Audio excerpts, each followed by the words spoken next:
Dear student, एक conceptive question है।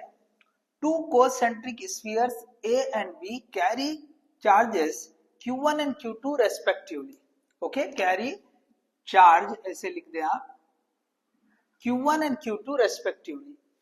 Their radii are R1 and R2. Okay, उनका radius बता दिया है R1 R2. R2 is greater than R1.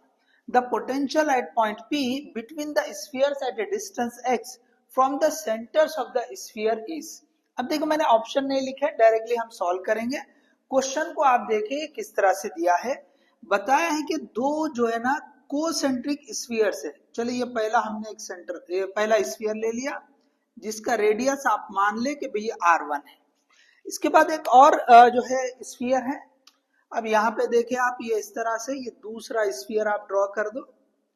Okay, ये जैसा भी थोड़ा सा आप जैसे भी शेप रहेगा। ओके, दिस इज R2, ये वाला R2 है यहां तक का, और ये वाला जो है हमने R1 माना है।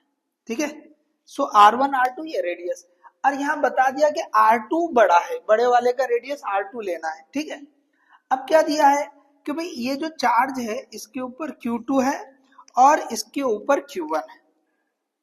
ठीक है, अब इसके साथ में क्या बोला है कि भाई ये जो पोटेंशियल है कहां पे पता करना है, पॉइंट P है, और पॉइंट P कहां पर है, इन दोनों स्फीयर के बीच में है। Okay, point P between the sphere at a distance x। तो सपोज, चलो मैं इसको दूसरे कलर से बताता हूं क्लियरिटी के लिए। सपोज यहां पे इन दोनों स्फीयर के बीच में ओके ये डिस्टेंस x है, ये डिस्टेंस x आ रहा है समझ में। सो ये जो है पॉइंट P है, इस डिस्टेंस को x मान लो। आ रहा है सबको समझ में। ओके, ये डिस्टेंस कितना है, ये x डिस्टेंस है। तो यहां पे कितना पोटेंशियल है ये पूछा है उसने। अब देखो क्वेश्चन बहुत ही मतलब एक सिंपल है लेकिन कॉन्सेप्टिव क्वेश्चन है। क्यों, तो दो चार्जेस दे रखा है। ओके, दो चार्जेस दे रखा है। देखिए यहां पे आपको ये दोनों ओके, ये चार्ज भी है ये चार्ज भी है, तो पोटेंशियल इसकी वजह से भी आएगा, इसकी वजह से भी आएगा, दोनों की वजह से आएगा। अब देखिए किस तरह से है, तो आंसर डायरेक्ट लिखने में आएगा। देखिए पहले हम Q1 की वजह से लिखेंगे। ठीक है, so voltage at point P due to Q1, या मैं ऐसे लिख दूं V इज इक्वल टू आपको वोल्टेज ड्यू टू Q1 आएगा plus voltage due to Q2 आएगा। समझ लिया, इसकी वजह से भी आएगा, इसकी वजह से भी आएगा। तो अब Q1 चार्ज के हिसाब से ये जो स्फीयर है जिसका रेडियस R1 और चार्ज Q1 है, उसके हिसाब से पॉइंट P ये आउटसाइड हो रहा है। तो आउटसाइड का फॉर्मूला क्या पढ़ा था हमने। ओके, आउटसाइड के लिए क्या पढ़ा था। Okay, it is simply okay this VQ1 is equal to, मैं इंडिविजुअल लिख के बता देता हूं आपको। हमने लिखा था KE, ये Q1 डिवाइड बाई ये R होता है, और R को ही क्या बोला यहाँ पे, X बोला है। तो ये R को हम यहां लिख देंगे this is X। Okay, R को क्या लिखेंगे, X।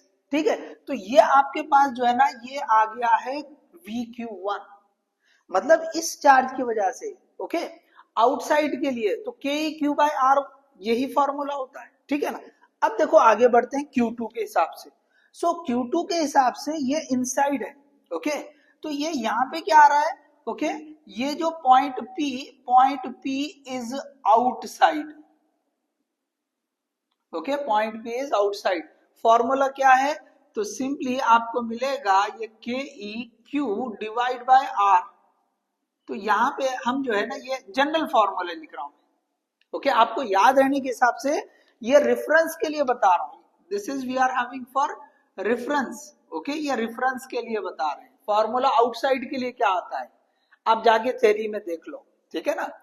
या अब जो है दूसरे के लिए देखेंगे Q2 के लिए। तो Q2 के लिए क्या होगा, VQ2। तो Q2 के लिए ये पॉइंट इनसाइड है, और इनसाइड कितना होता है, सो इनसाइड होता है KE ये चार्ज Q2 डिवाइड बाय जो सरफेस पे होगा।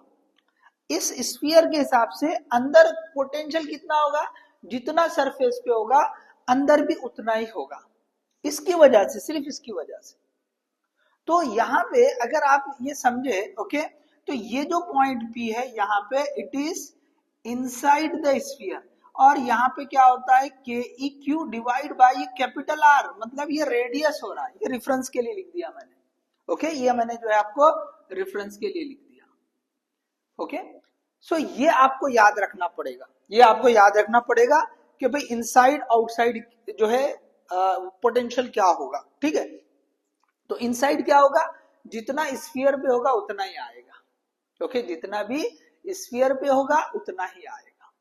और आउटसाइड, तो जो डिस्टेंस अब आगे का रहेगा, जैसे ये इसके हिसाब से आउटसाइड बोला है, तो R1 से बढ़ के जो भी डिस्टेंस है वो आउटसाइड में आ जाएगा, तो आप सेम उसको आउटसाइड के लिए रख दे।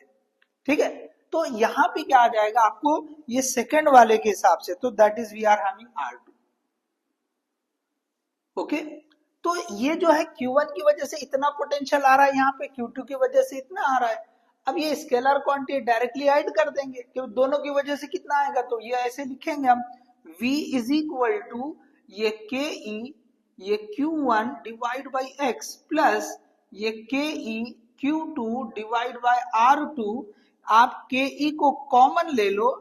ओके, या KE क्या होता है, अच्छा चलो मैं एक बार और लिखता हूं, या KE जैसे भी लिखे आप, तो Q1 divide by X plus Q2 divide by ये R2। तो हम जो है ना KE को क्या लिखेंगे। ओके, अब जैसा भी आपको ऑप्शन दे रखे हो, ओके, ये कांस्टेंट भी लिख सकता है, या इसको जो है ना ऐसे लिख सकते हैं 1/4 पाई एप्सिलॉन नॉट ये Q1 by X plus Q2 by R2। So this is we are having the answer. Okay, ये आंसर है। So hope you understood this question. Okay, तो सिंपल कंसेप्ट था, इनसाइड द स्फीयर क्या होता है potential, और outside the sphere क्या होता है। अगर ये किसी को समझा हुआ है तो दो स्फीयर के हिसाब से आप वर्कआउट करें, आपको इजीली जो है ना आंसर आ जाएगा। Okay, thank you.